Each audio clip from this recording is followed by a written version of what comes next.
I was really channeling my sister Courtney. Everyone, when it came out, they were like, that is Kris Jenner all the way. And I was like, well, I guess I had that preparation already, Right. but it's not what I was thinking. But It's I so funny. so Now that see it I'm talking about FEUD and everybody asked me about CZ, I was like, I think I'm playing my mother or who my mother wants to be or an interpretation of how my mother thinks a woman should be. So in the moment, sometimes you don't realize it. And then after, it kind of crystallizes.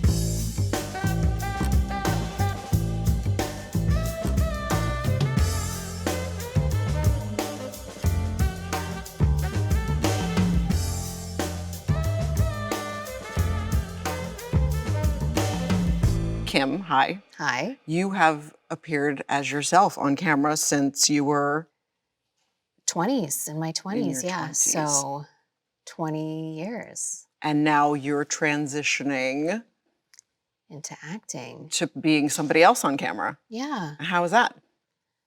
I really enjoy it. You know, it started off as something that was a challenge to myself, and I got an amazing opportunity to work with Ryan Murphy. I was going to ask you about Ryan Murphy. So did you go to him or did he go to you?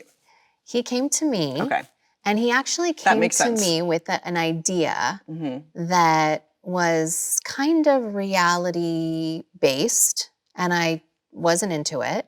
And I just told him I don't think that if I was going to jump from my show, which I'm not, so to just add something on that to me just my heart wasn't in it. I didn't want to do it. And then he came back and said, you know what? I really want to write something for you, and would you consider doing American Horror Story? I hate to tell you, Dr. Hill, that's exactly how this will work. I'm gonna give you the life of your dreams. I obviously know the franchise and how amazing the show is and what a cult following it has, and it was an honor that he even believed in me. And sometimes it just takes that one person to really believe in you and give you that push. And I tried it, and I just really enjoyed the process. Yeah, I guess preparation, playing a publicist. I'm sure you've had many, or have you been devoted to one throughout your career? I've had two. Okay. One always told me to be more realistic about my goals and always just didn't believe in me.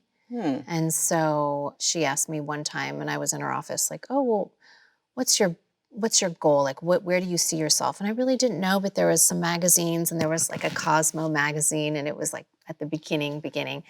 And I just said, I don't know, I'd love to be on a magazine like that. And she just stopped me and said, oh, no, we need some realistic goals. Oof. And I just was like, you kind of believe them for a minute, you know? And so once I got a little bit of confidence, I figured out what I wanted to do. I just changed, but my team that I work with, I always kind of, if I could have everyone for a lifetime, I would. I love the consistency in working with the same people. Right, I was gonna ask you about that, because for me, like the first hour and a half of getting to work and sitting in the chair in the horrible lighting in the hair and makeup trailers and having to look at myself in the mirror for that long, going through that process is always it's a little disheartening for me. It's a little frustrating. And I can see why actresses bring their own hair and makeup over and over to every movie and have these people that they're comfortable with around and they trust the work they're gonna do. But then you also might miss out on opportunities of meeting new artists and working with new artisans. And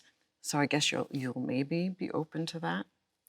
Yeah, especially when I'm working on a shoot, especially a still photography shoot. I enjoy whatever the vision is for that photographer, and usually they have their group of people that they work with. I always, if it's something that I'm personally working on or something for one of my brands, I know what I want to look like, but if it's someone else's vision, I really do trust them to take over and help me give people maybe just a different version of myself. But I do think that having the people because I have worked with my glam teams for so long, having their energy around when you're uncomfortable doing something, you're trying something new, they'll be honest with you. at least my team will, Yeah, it's a and lucky thing to have. sometimes you really need that around also. Yeah, when I'm on location, I was like, now I see why everybody hires their best friends as their assistants and bring them along. 'Cause it'd be so Totally. nice Yeah. to have be surrounded by friends. Yeah. Yeah, just for In, that like, energy and Shreveport. love. Yes, exactly. I was shot in Shreveport. Yeah, so have I. I have a 4-year-old, and I have not been going to the movie theaters very much. I have to say, I've been like Yeah. a bad member of the film community, and I feel really guilty about it. And I miss going to the movies, and I love like sitting in the cinema. And I saw Maestro, and like there was one other person in the audience. I went at like 10 a.m. after I dropped my kid off at school. I was like elated. It was so fun, and I'm just love like going to I'm just like movies. such a fan of movies and TV, and I just feel like I had more time to watch more content. And growing up, were you a big cinephile? Were you going to the movies a lot, or? Yeah, I was always going to the movies. It's so interesting. I could remember any rom-com, any sad film, any love plot, anything else, I really would have to watch it again. Right. And it's so interesting what I've chosen to gravitate towards. So the films that I really love are not going to be sophisticated at all. That's okay. Like yesterday, I was absolutely blown away, like stopped in my tracks, couldn't believe it. Emergency family meeting at the movies. My mom had never seen Troop Beverly Hills. Literally, she is Shelley Long. Like, she was our brownie troop leader. She took us to the Beverly Hills Hotel for a night. I mean, it was like her. Wow. And we watched it, and she was like crying over the fashion and like all these stores that don't exist anymore. And, we were like, oh, we can never drive down in a Rolls Royce in Beverly Hills these days. All the shopping bags out, you'd get robbed. It was like, it was such a different time. And so I love nostalgic movies. I just always have like memories of who I saw something with, or I always love during the holidays when the big movies come out and seeing them with everyone. But I'm just like a Clueless Notebook kind of girl. A good popcorn movie. Yeah. I love a good popcorn. Tootsie was my favorite growing up when I was little. I was obsessed with Jessica Lange, and then got to work with her, of course, on American Horror Story. So that was a pinch me moment. I got to work with Molly Ringwald on FEUD, which was another real pinch me moment. Started crying again. I get it. I had grown up like Pretty in Pink and 16 Candles, just like meant. I had met her recently, and I just was like, I have those pinch me moments too. Yeah. What were some of your favorite films growing up that inspired you? I mean, those movies when I was younger, and then like in high school, I got into like the more independent scene, and I was also just drawn to like certain actresses like Mia Farrow and Anna Magnani, the great Italian actress, and Jenna Rollins, and all the Cassavetes movies, and I was really drawn to just these like women who were like just powerhouses. Elizabeth Taylor, and she's one of my favorites. Yeah, the list goes on and on. Actually, on my Instagram, I do a little like I Heart Actresses thing where I celebrate like somebody that could have had like one role in one movie that made a huge impact, or like a Meryl Streep that's been in 500 movies. And like we see these actresses, like one part can be so, or like Molly, for instance, those 2 movies were like, I mean, there was more, obviously, I don't mean to diminish her, but like, it can be one thing, then it can mean the world to people, or like, an actress on a TV show, and that TV show can mean so much. And so I feel like there's so many ways to make an impact as an actress in people's lives and inspire them and move them. Like See, for me, it was mostly about the glam. When I look back at films like with Ava Gardner, and I'm always looking into their hair and their makeup and what they're wearing, I was super into the glam of it all. And, even Marilyn and Elizabeth, I just was fascinated by how they looked. Every Sunday, my dad would make us watch a black and white film at his house. Yeah. And it was just fascinating. And I just remember writing down like the actresses' names and wanting to get on my computer and search and see what they were wearing and who did their hair and makeup back then. And I just was always fascinated by the makeup aspect and the hair aspect of everything in film. Jean Harlow was my favorite. I left white flowers at her grave here in Los Angeles. Oh, wow. I love that. Focus on the good. There's so much of it in your life right now. I'm terrified.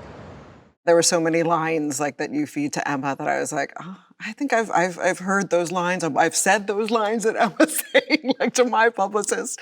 It rang very true, maybe too true, too real. It's funny because I was really channeling my sister Courtney and someone that I work with, Tracy, really closely. Everyone, when it came out, they were like, that is Kris Jenner all the way. And I was like, well, I guess I had that preparation already. Right. But it's not what I was thinking. But I so funny. so Now that see I'm it now. talking about FEUD and everybody asked me about CZ, I was like, I think I'm playing my mother or who my mother wants to be or an interpretation of how my mother thinks a woman should be. So in the moment, sometimes you don't realize it. And then after, it kind of crystallizes. Well, there is another reproduction on the horizon. Truman has got it in his head to revive the black and white ball and do a sequel. I know that you wore her clothes, C.Z Guest clothes. Yeah, they tried to pull a lot, but so much of it is like at the Met, like her evening gowns and stuff. Yeah. Does that help you channel your character? I guess a little bit. All the whole process, hair, makeup, wardrobe, especially like of a woman of like from a certain time period and of a certain class, and I guess it helped the sets, you know, the way everybody, the language of the dialogue, and yeah, all of that helps. Because I'm a big fan in owning memorabilia or pieces with energy from people that I love. So I wore Marilyn Monroe's dress once, and I just like took it all in, and you know, I actually bought a watch of Jackie's. So just the energy, I mean, it's just, I could imagine there's, at least for me, and it's not even for a show, but like the fact that you're channeling her, I would always probably just like take a moment and be like, this is so fucking cool. Like to have her pieces, you know, I've just always loved. It's cool, but there's such a, I feel like a level of responsibility to like, obviously her memory and her friends and family. And I was thinking about you, and you must have seen the OJ, Ryan Murphy, and your family was portrayed. Yeah, I actually, what's so funny is some people were over and they hadn't seen it. And I watched it years and years ago, and I just wanted to see what it was. I wanted to see if my recollection was right on the portrayal of, you know, my dad. And I thought it was just done so well. And I remember asking Ryan, like, who are your sources? Because that was my dad's exact bracelet. That was our home. Like, they actually rented the home. Wow. That we grew up in at that period of time. And then I had so many other stories, and, you know, little things were wrong, but minimal, just which sister's room, you know, he was in, or little things like that. But it was just fascinating to watch and see it from a different perspective, especially now since, you know, I'm in law school, and seeing it from a legal point of view is just fascinating. And I heard you're developing, and are you talking about anything you're developing a little bit, or can we? Yeah, we can talk about anything. Playing a lawyer? Yes, I'm going to be playing a lawyer, a high-powered divorce attorney. I will be channeling Laura Wasser, if that resonates with anybody. And you can really own that legalese. Yeah, just it was funny because he said, you know, I think it might be difficult reading a script if you didn't have the background that you have, because so much of it is all, you know, lawyer talk is a completely different language. Yeah, I don't want to play one. I was like, too much dialogue to learn. Yeah, and I was like, I'm losing my memory. Yeah, yeah, I'm really excited about it. And again, that confidence that he believes in me to take this project on means so much to me, and it feels so right as a character that I could be a lawyer in real life and play one on TV. Right. And Ryan Murphy's great. He's great to have on your team. And I'm obsessed with like serial killers, anything morbid, I'm obsessed with. So I was on set of American Horror Story, and one of the producers came up to me and said, oh, you're you're not going to believe the next series we're working on. It's the Menendez brothers. Oh, And I was like, yes. oh, I'm obsessed with them. Yeah, so But now I'm playing Kitty Menendez, and I felt like yes. I met a director at the Vanity Fair party who said his wife was friends with Kitty, and I was like, do I talk to her? Do I not? Because I don't want to get so much into the show, but we're kind of playing interpretations of her, so I'm not necessarily playing her truth, which I've found very difficult. It's all people's imaginings of her, which I'm sure, I mean, you get projected upon constantly, and and so we all know what that feels like. And so I feel like almost because I'm playing different people's ideas of who she is, it would be almost unfair to know who the real her was. Yeah. I think it's so fascinating that they're seeing it from the boys' perspective. I don't know if we're allowed to talk about that. Oh, okay. Well, but I guess we can. It's fine. Yeah, I grew up right down the street from the house that all happened in, and everyone went to the same schools and the same neighborhoods. So I remember hearing about that case, and I was just always fascinated with cases. But my dad drove me by the house and told me the story of what happened. Wow. And he had been in the house, so I just find it fascinating. And since the boys are still alive, like, is that something that you do research on and try to connect with, or if they tried to connect with you, would you be open to it? I don't know. I think it's a slippery slope, and I think like the legal aspects are really dangerous as well. I've done a lot of true crime, and honestly, I find it a little mentally exhausting just thinking about those responsibilities to the victims, to even the killers and their family members. But I was reading a lot of like Dominic Dunn's pieces that he wrote for Vanity Fair about the case, and there's a couple books, and watching a lot of the trial on YouTube, and just kind of getting a sense of the boys. Of course, there's no footage of Kitty, who I play, but I'm working with the great Javier Bardem. He's playing my husband, Jose. So just kind What's of... that like working with him? It's a little intimidating, I have to say, although he's more of a goofball than you might expect. But he takes, his craft very seriously. He's never on his phone, which is so weird. We're all in our phones all the time, and he just is kind of like sits on set and, communicates with people, and is like I've never once seen him on a phone. I was like, who is this person? Where did he come from? That was the one preparation tip that I got from an acting coach, is never bring your phone on set. Interesting. So I was like, can it be in the trailer? Like, where does the set start? Like the actual set? But I've always understood that and respected that. Yeah, it's hard. It's hard to stay off it. But yeah, no, he's a great scene partner. He's like, he brings it. It's like we're all just kind of amazed. Sometimes I'm like, find myself just watching instead of reacting because he's so captivating. I have a question about FEUD. No, why are you doing this to yourself? To me? Please don't make me bear any more awful news this morning. Since Capote, wrote about the girls, have you in your head come to terms or figured out why C.Z Guest forgave him? And is that something that you really think about? Is that something that do you try to put yourself in their situation and figure out, would you have done the same thing? And do you have to get to that place of really thinking about why your character would have stayed close with him after that? A little bit. I think that, overall the series, is examining friendship and addiction. And there's so many themes working. And I think I have to serve the script first and foremost. And, my character is serving a different sort of, color than the other Swans. And of course, he didn't throw her under the bus when he wrote the initial article that they were all so upset about, or the initial short story or chapter. So she didn't really, he betrayed her friends, but he didn't really betray her. So maybe she just is like, so that wasn't so difficult to kind of make that leap. Because in real life, they were close friends, for years after the article came out. But I think, I just wanted to serve the writing and serve what, the creators the story they wanted to tell. And, there's always an interpretation of real life. And so, I just tried to serve the scripts.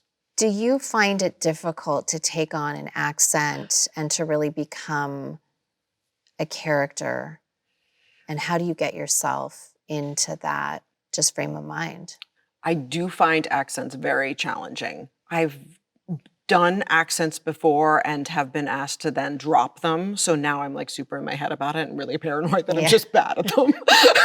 And even I would actually be with too. FEUD, CZ's accent, I don't want to use the word nuts, but her accent's pretty nuts. There's only like 2 examples you can find online of her speaking in her voice. And it's like a Boston Brahmin / English. And she'll like say the same word in one sentence 2 different ways. So it's very hard to, digest and break apart. And, but I worked for months on the accent, and then we got on set, like one of my first days. And at the end of the day, Ryan came up to me. He's like, I think we have to drop the accent. I was like, I worked so hard on this accent. He's like, nobody's going to believe that someone speaks like this. I was like, well, she does, and I had worked so hard with this great coach who also worked with Tom Hollander. And so we just kind of minimized it. But I find it really challenging accents. They're fun to do. They're fun to hide behind. But yeah, I would say the line in like my own accent or voice, and then, try and find the truth or something, or what I would stress in my own accent, and then apply it with the accent. And sometimes I think that can help find real ownership of it. Are you going to do an accent? I would be open to it, but especially because I find my voice is so just distinct and annoying. So Don't we all find our voices annoying? I would love to, but I think something like is challenging. I couldn't start off with something super challenging. Yeah, ease your way in. Yeah. Yeah. Yeah, because people know you. I mean, they know the way you move, the way you talk, because you've been on camera for so long. And now trying to hide within a character must pose like a different Yeah. set of challenges. Which I think that's why Ryan was so amazing at picking this role for me, because it is something that's believable, but a little different than my personality, but not too far off. So where it wasn't like throwing me out into something so different that it would be a would stretch have for opened people. up Yeah. to so much more criticism, because this was just, I think, believable. But I think also you have that aura. You're like this persona, like a movie star, where you're so magnetic that I think you can play thank you. anything and people will be drawn to you. So you're blessed. That's so nice of you to say. I'm excited for the lawyer show. I think it's going to be really fun. Yeah. And I think, especially when you have kids and you're going to take time away and really commit to something, and, it should be a really fun experience. I want to be different. I want to show people something different, and I'm really up for that challenge. Speaking of working with children, I have a 4-year-old, and I try and keep my work at work. So like I will, in my downtime, go back to the trailer and learn my lines, and I write them all out longhand, like 3 or 4 times, and that's how I learn them. And then I'll bring in a PA and drill with the PA, because I never think that they like sink in until I start saying them out loud. And actually, once I won a Golden Globe, thank you very much, for my portrayal of Nikki on Big Love, and I actually thanked my PA because I had so much dialogue on that show. I was like, I would have learned it if I didn't have this PA, George, running lines with me. So Shout out to George. Coming up with this lawyer show, I'm sure you're going to have a lot of dialogue. How was it on American Horror? Yeah, well, I worked with an acting coach who, would obviously guide me and help me pick my attitude and perception of how I read the lines. But I could always tell if something doesn't feel right and something doesn't, even if it, you have to respect the script and go with it. There's like a way to do it. So I think for me, I just always wanted to be prepared. And that was really important to me, just to... Prepared and on time.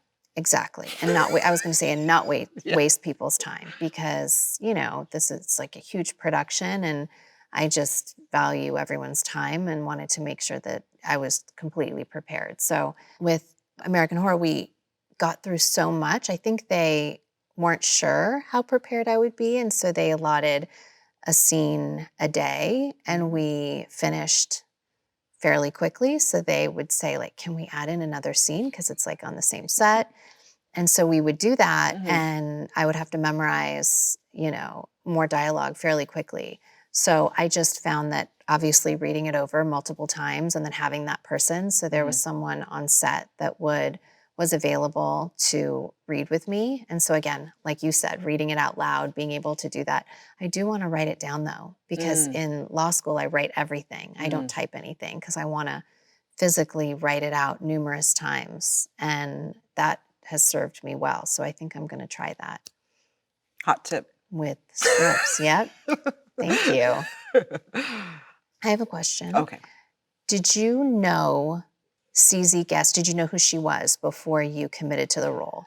I did, because, I'm a big lover of fashion, and I'd grown up seeing images of her and Babe and Lee Raswell and all the Swans, and they were kind of this iconic New York socialites. So I was familiar with certain images of her, but I didn't know anything about her until I read Capote and the Women and then started doing more research. There's a beautiful Rizzoli book that was put out about CZ with different people like recounting her memories of her, stories about her. And that was a real in to who she was, because I didn't speak to anybody that she actually knew or her family members. But people talking about her voice, her accent, her love of gardening, her love of like horses and dogs. And, she was like kind of a tomboy, surprisingly. You see all these images of her as a real glamour puss, but she was also like really understated and elegant. I think she came from a lot of money herself. So I think she had a certain, obviously privilege, but also like a sense of herself where she was a lot more comfortable, I think, in her own skin than maybe some of the other Swans who were a little bit more of a cat fight up to the top, So she had an ease to her that I really wanted to project. An ease, a humor, a groundedness. Those were all like things that I was thinking about when we were on set. And, because I think it's very easy to play like hoity-toity and get all up in here. And like, I wanted her to be very, comfortable in herself, which obviously I'm not as a person, but I wanted her to be. So it was fun. I loved playing her. I loved being on the set. I loved being with all the other women and like having these long, like 10-page scenes where we're just sitting around a table, having these amazing conversations and gossiping. And it was like a dream come true. And directed by Gus Van Sant, who I've always loved as a filmmaker and an artist in his own right. And it was the best. And I thank Ryan. Actually, I went up to Ryan on the set of Menendez, and it was like right after I think the second episode or third episode of FEUD had aired, and I like started crying, and I was like, "Thank you for letting me play this part, because I've never had an opportunity to play someone like that, this elegant woman." And I was like, "Thank you for giving me like this opportunity to play a different color, for recognizing that I could play this." And it was a really sweet moment. Isn't he the best at just making you feel so confident that you can do it? I think everyone needs someone like that in their life that just, gives you like an extra push on just believing in yourself. Yeah, he's a dreamboat. He really is. He really is. I can't wait to see Menendez. And are you involved in like the writer's room? No, but I think Ryan's so collaborative that, well, I wouldn't say no. We had a meeting last week and there was something that we didn't feel was right in the first episode, and we changed it, and he's so open to that. And he said, "Oh, of course I didn't think of that. Like, I'm not a female." Like, so he does love to take notes. He does love to get different perspectives, and he's really open to that. And he's been so great to work with. Great.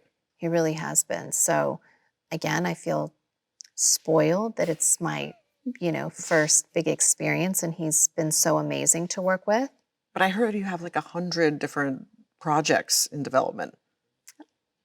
Maybe 4, not 100, maybe 4. 4's a lot. Yeah, it's been fascinating, like learning the business in such a short period of time. And when you grew up so like adjacent to the business and like, having a famous family from being so young. So it's a strange path, this like parallel to having so many things that so many like people in the Hollywood business have. And but it's a different, little bit of a different language. It is a different language, and it is a whole different experience. And I think having a team that you really trust to help make these decisions and doing what really feels right. And when you want to take your time away, because, you have kids, it just has to be so much fun. and something that you want to put out there and something that you want to try that's different. I mean, my feeling was that, okay, every year I want to do something that makes me terribly uncomfortable to where I can just grow and hopefully be a better person because of that terrifying experience. And the first one was SNL. And I just was like, I don't know if I can do it. I had said no a few times. I just didn't think I could ever do it. And then finally I got the confidence to say, you know, I'm going to try it. Okay, it makes me so uncomfortable, but it's just a week. Yeah. And in 1 week it'll be over. And I Live. Yeah. You're crazy. And I actually, one day of, like, I wasn't nervous. I did it, and I was so proud of myself for completing that. And this was another project like that. And I felt like, okay, I need new energy. We're filming in New York. I want a different experience. Let's try this. And it definitely was outside of my comfort zone, but I enjoyed it. And it just, other opportunities came up. And I'm so happy to, again, make myself uncomfortable, go through them, and just hopefully learn a whole lot. I love how much you love working. I do. Maybe it's a deflection of other stuff. I don't know. But I know I genuinely love working. It's like my happy place. Going to the Academy Awards, being so young, it must have been the most amazing, overwhelming experience ever. How did you feel? Well, we were really surprised that the movie Boys Don't Cry had gotten as much attention as it did. It was the real labor of love. We filmed in Texas and for $2. But I was obsessed with Brand and Tina, who the movie is about, and their story. I'd read it in Playboy and some other articles about them, and really felt so passionate about their story and wanting to tell it. And I loved the part that I played, Lana.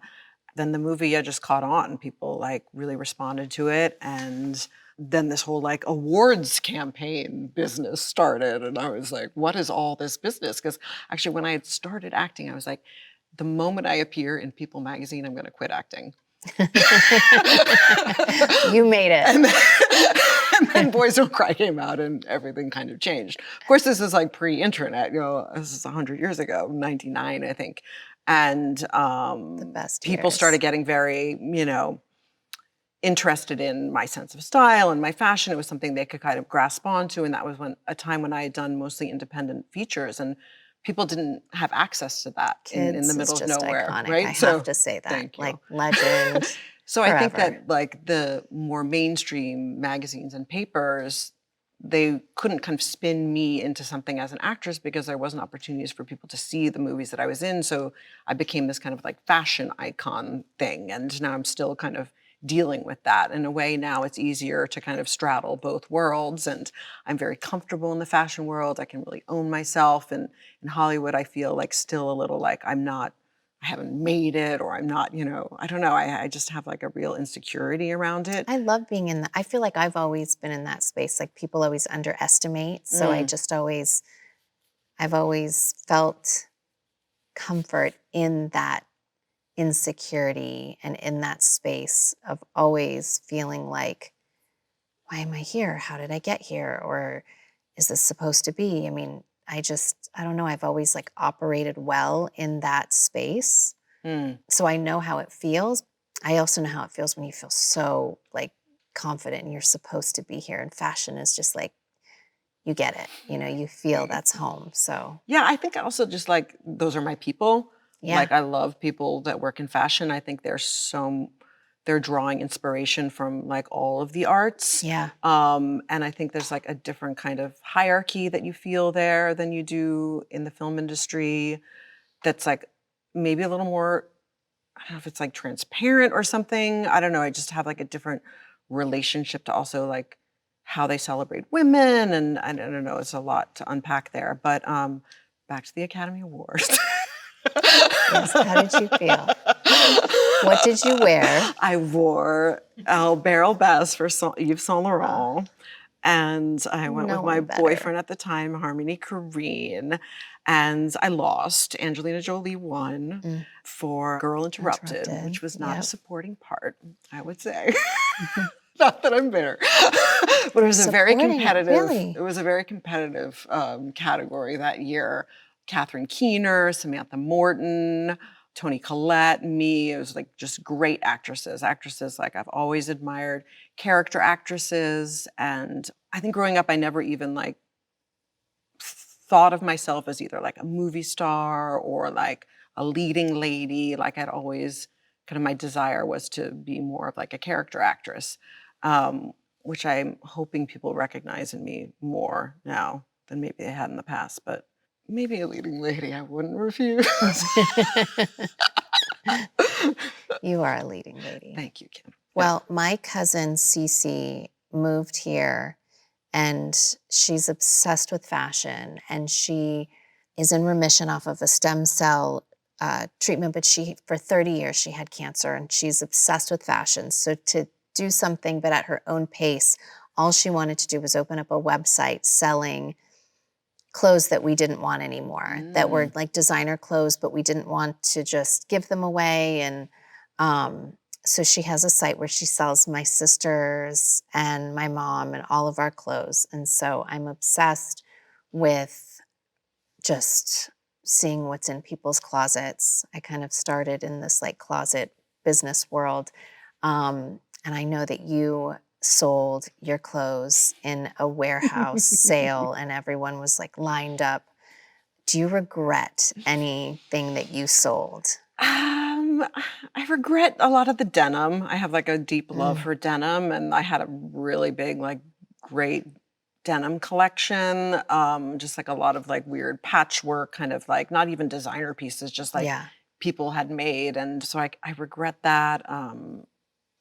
A lot, but there were so many cute kids that came up to me and were like saying, oh, kids meant so much to me, or Boys Don't Cry. And they all were like citing different films or television shows I'd been in. And American Horror Story is a big hit with the young kids, which is part of the reason why I did it. And the first season scared the out of me. Like I watched that first season, I was like, this is the scariest thing I've ever seen in my life. It's I went on honestly too Facebook, scary which was for like me. the thing at the time. And I noticed that all my old like alternative, cool, like new wave friends from high school were like posting about American Horror. I was like, okay, this is the audience. Yep. These are kind of my people. I'm gonna do the show. And it was crazy that all of my fashion people wrote me when I signed on to do it. And I was like, huh, okay. It has a huge audience. Yeah.